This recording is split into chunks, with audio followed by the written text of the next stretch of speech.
Hey, what's going on, everybody? Thanks for checking out the video. In this video, I want to talk about some major topics that you guys are talking about amongst yourselves, and that's head coach Manny Diaz, athletic director Blake James, quarterback D'Eriq King, and maybe some few other things. But I know that these are the biggest topics because Miami started out 2-3. I've had some time to think about this season, the start of the season, and listening to all the frustration and disappointment you guys have expressed throughout these first 5 games. And I think that's the biggest thing that Manny Diaz has mentioned.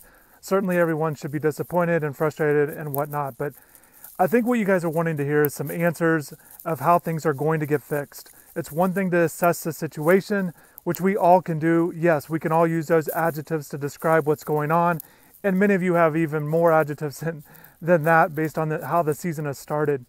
I think many of you just want to hear answers from Diaz and get things corrected, get things fixed, get things moving forward. And kind of some basic observations that I've had from listening to Manny Diaz and kind of being around him a little bit in his practices over these few years. And I think it doesn't matter what he says at this point. I think many of you are essentially fed up with some of the things that are being said, and it all comes down to results. And that's the thing about football is, look, you only have 12 regular season games. You've got to win. You know, that's essentially what it all comes down to. You can say whatever you want in the off season. You can say anything you want right now about how things are going. But the bottom line is this team's 2-3. They've got to be better than what they've shown.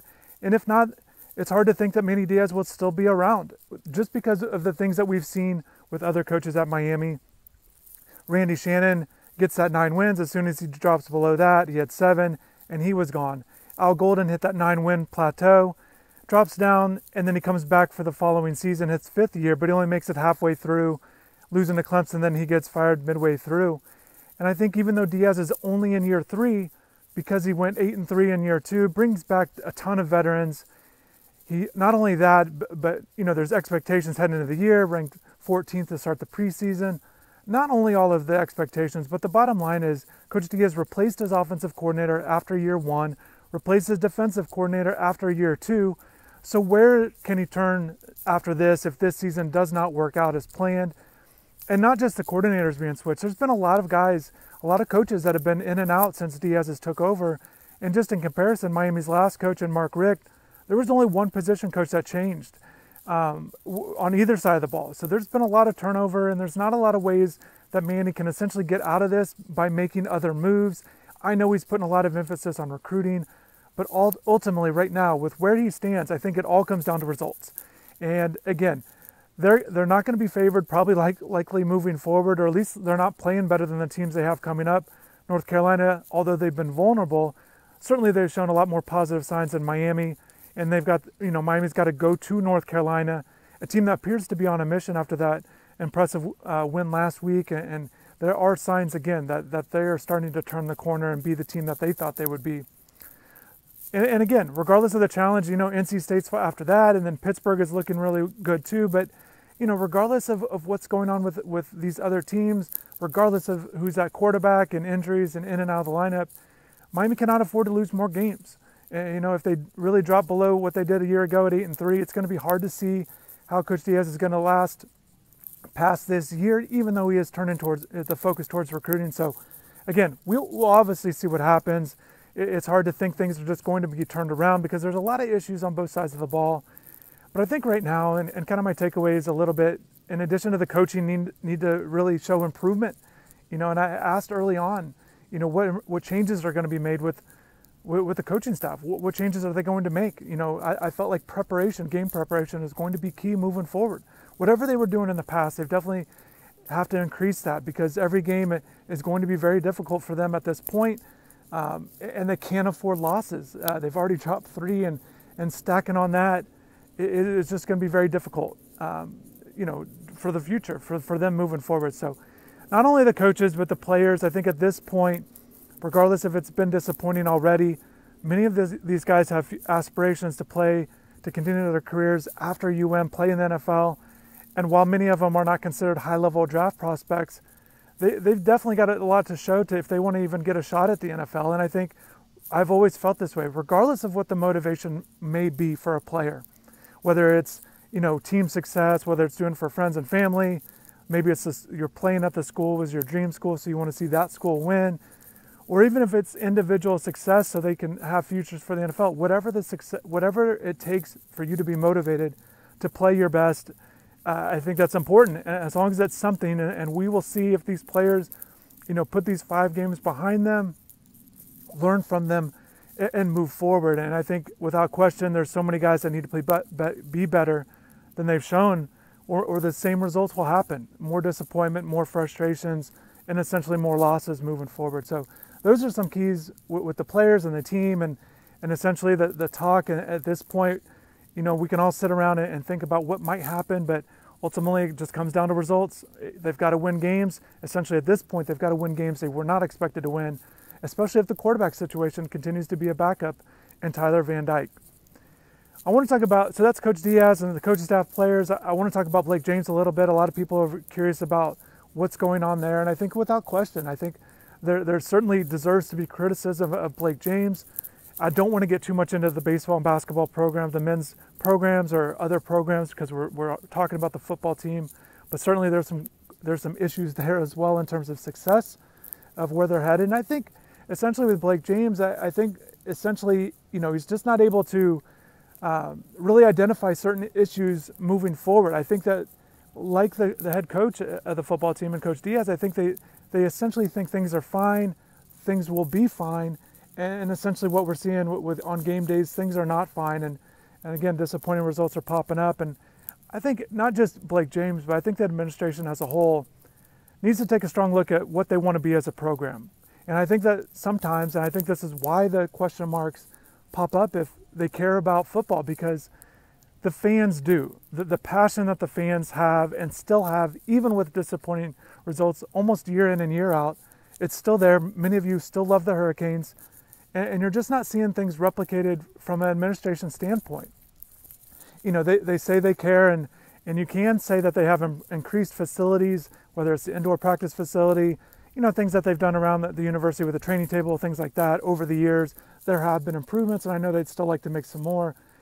But ultimately it comes down to the pressure, the intensity, a sense of urgency with the football program that this is unacceptable. And they can say it's unacceptable, and sometimes we hear those words, but it's only unacceptable if it's not tolerated, and changes have to be made, whatever that might be, to get better results. And I think with Blake James and just kind of assessing him, and I think many of you are seeing the same thing, you don't see that sense of urgency with that dire need for the football team to be successful the way that many of you are hoping. And I know that there's always going to be high expectations for the Miami football program, and sometimes it gets a little high, but I think expecting a team like Miami to win 10 games on more of a consistent level, a team to win its bowl games, its fair share, do well in rivalry games, those are just like some minimal standards. Win the Coastal Division. You can't go essentially 15 years with only winning one. There needs to be more of a sense of urgency with the winning.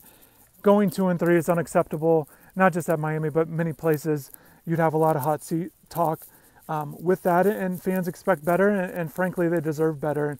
And I know that there's a lot of, I just want to touch a little bit on the program. There's a lot of discussion, either people I've talked to within the athletic department over the years, or just sometimes the coaches at times, whoever it might have been. I know there's a lot of talk about what Miami does not have as a program, as a university. And I think that sometimes it gets talked about too much, or I think, sometimes there's criticism of the fans not showing up, or the fan attendance, or the home stadium, again, or the facility, whatever it might be. But I think too much focus is placed on those things as opposed to the things you can control, such as not just winning games, but all the benefits that the University of Miami does have as a program, including its history, specifically its location. If you guys haven't been to the University of Miami campus, there's a lot of positives with it. I know there's a lot of schools around the country that wish that they could have the location that Miami has, and the recruiting base.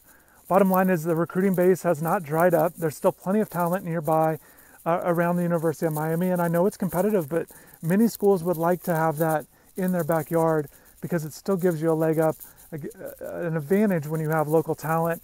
There's a lot of schools around the country that do not have that, particularly in the Coastal Division. I think sometimes we look so much about what the top level teams in college football are doing, and certainly you would like to see Miami at that level at some point.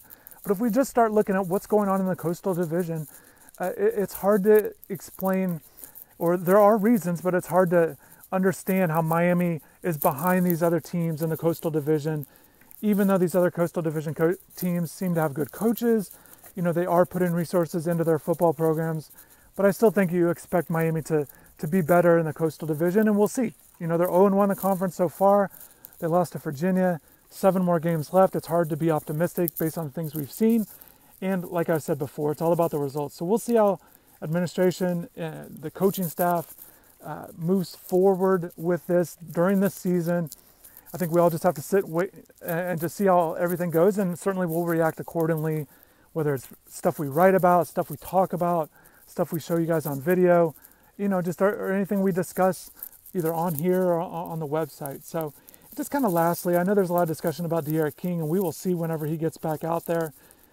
I still think he's the best quarterback on the roster. I think Miami would have beaten Virginia with him. Again, that doesn't mean anything. None of that matters essentially because you don't get, there's not asterisks at this point. Certainly not in Manny Diaz's 3rd year, not with what happened in year 1, when again, you started out 2-3 and that turned into a 6-7 season. And certainly unacceptable with how that season ended. Losses to FIU, Duke, and Louisiana Tech. And that stuff has to go away. And I think many of you are finding out that those results feel like that's what's going to happen this year. It feels like this looks like a 6 or 7 win team. Not the 9 or 10 or maybe even 11 win team you had hoped. But certainly this team, there's games still on the schedule. Many guys have to play better. Coaches have to coach better. And we'll certainly see how things go. They will be underdogs, I assume, at North Carolina. Not many people will expect them to win. But again, it's not just about winning that game. You got to move forward. College football is all about wins. And you can't keep piling up losses. And I think the future will be written, with Manny Diaz and everything else. And hopefully in this bye week, there's a real reflective point of view going on with the coaching staff, with Blake James. And, I really hope that they really start or stop deflecting attention off of what's going on. Manny Diaz does not need to be addressing what is said on ESPN. I think many of you, although some of you might agree, I think the focus just, coaches need to focus on the results on the field. Criticism by fans, media, everything comes essentially when you don't win games. I think things can be a little bit unfair when you are winning games. But if you're winning games, and yes, I know they just missed a field goal last game, and things certainly would feel a little bit different, but they didn't. They didn't win. They were outplayed. They didn't lead in that game. I know Manny thinks that they deserved to win and they had a shot to win, but it would have been a win that they would have had to sneak out. We'll see how things go. I just want to chime in a little bit on my thoughts on this 2-3 start. Certainly, like I said, disappointed, frustrated. Everything else that you guys have been saying is true. I understand it. I feel bad for the fans. Many of you were hoping for a big season. We'll just see how this thing plays out. Continue to do updates on the channel. Thanks for watching. Thanks for subscribing. And for more in-depth coverage, always check out the website, InsideTheU.com. Thank you and take care.